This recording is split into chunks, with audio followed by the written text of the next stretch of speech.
Bonjour, je m'appelle Ibrahim Ahmed Barim. Je suis titulaire d'un bac A2.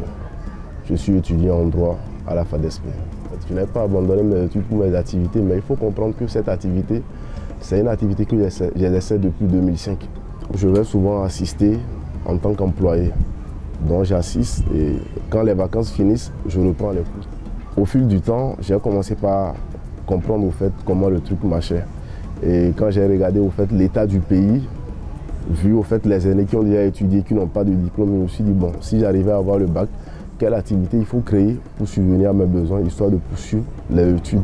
C'est ce qui m'a amené au fait à consacrer un maximum de temps à cette activité. Donc tout petit, on nous a appris au fait ce que c'est que la solidarité, compléter l'autre. Donc quand les autres travaillaient, il y avait la masse, nos parents nous envoyaient au fait, les aider à faire la vaisselle. C'est comme ça au fait je suis rentré dans le milieu. Et au fil du temps, j'ai commencé par me perfectionner. Sincèrement, je rends grâce à Dieu. Si tu mènes une activité qui te permet au fait de subvenir à tes besoins, c'est déjà un grand atout. Le reste, ça viendra tout doucement. J'ai eu des difficultés.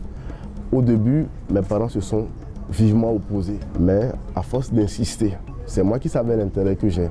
À force d'insister, de m'y donner, et vu les réactions que j'ai eues dans l'activité, à amener les gens, au fait les miens, à commencer par approuver.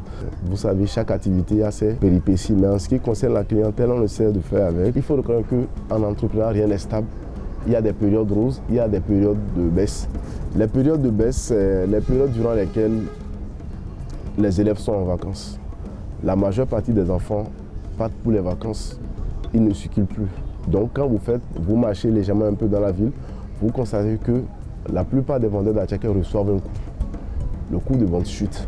Donc durant cette période, au fait, le gain, c'est que le gain est très minime. Mais comme c'est ton activité, est-ce que tu diras parce que le gain est minime, il faut que je baisse les bras? Non, on fait avec, on maintient au fait. Maintenant, les périodes de boost, c'est souvent la période de la rentrée, les jours fériés, les week-ends. Maintenant, quand on parle de mon gain, ce que je peux dire, je vais donner simplement un exemple. Je me rappelais en 2012, quand j'avais un petit site sur lequel je travaillais de 7h à 11h, j'arrivais à gagner 1500. C'est-à-dire de cet intervalle de 7h à 11h, j'arrivais à gagner peut-être un gain de 1500. Les week-ends, quand le chiffre d'affaires booste, je monte à 2000, 2500. Mais aujourd'hui, j'ai largement dépassé cet extrême. Vous avez vu la quantité que je coulais à cette époque a largement augmenté. Donc on peut essayer de voir à peu près ce que je gagne. Et en dehors de ça, il y a un personnel, il y a aussi le local qu'il faut payer. Donc, au fait, si l'activité n'était pas rentable et que le gain était infime, je n'allais pas être en mesure de souscrire à ces charges qui s'opposent à moi. C'est une activité qui est un peu comparable au fait à l'armée, à l'enseignement. On n'y va pas passion. On n'y va pas parce qu'on veut se faire de l'argent. C'est vrai que le dénominateur commun, c'est l'argent. Oui, tout le monde veut se gagner de l'argent, mais cette activité, c'est une activité qui vous écarte légèrement des votes. Parce que pour que la clientèle soit satisfaite, pour que vous puissiez atteindre aussi votre objectif financier, vous êtes obligé de vous priver de beaucoup de choses. Les week-ends, les sorties, et vous avez peu de temps pour votre famille. Bon, en ce qui concerne mon cas, moi je ne suis pas encore marié. Je n'ai pas un foyer en tant que tel. Je vis avec mes parents. Mais avouons que c'est une activité qui m'a beaucoup écarté des miens parce que je quitte pratiquement la maison quand je suis en retard à 5h pour repartir peut-être après 22h.